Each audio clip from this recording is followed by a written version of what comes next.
Модный дом «Фердаус» под руководством Айшат Кадыровой представил свою коллекцию на неделе моды в Париже. Ни одного ценителя и знатока этого искусства коллекция не оставила равнодушным. Под музыку чеченского симфонического оркестра модели в прекрасных нарядах от модного дома вели свой великолепный рассказ о любви, о цветах удивительной красоты под названием «Эдельвейс», преподнесенных Рамзаном Ахматовичем Медни Мусаевной. Айшат Рамзановна вложила душу в наряды, которые, как звезды на небосклоне ночи, освещали подиум, пробуждая в душах зрителей восторг.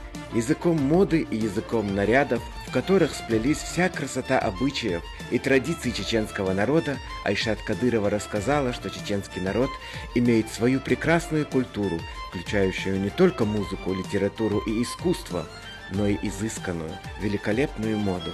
8 лет назад я увидела, как мой отец дарит маме букет эдельвейсов, и чтобы найти эти цветы, пришлось провести ему в горах 3 дня.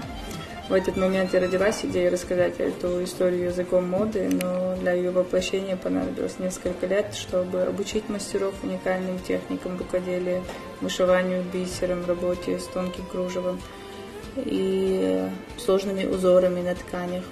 Эта коллекция истории любви.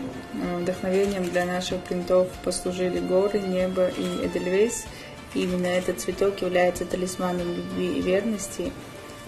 Существует очень красивая история происхождения эдельвейса, и сегодня мы ее рассказали.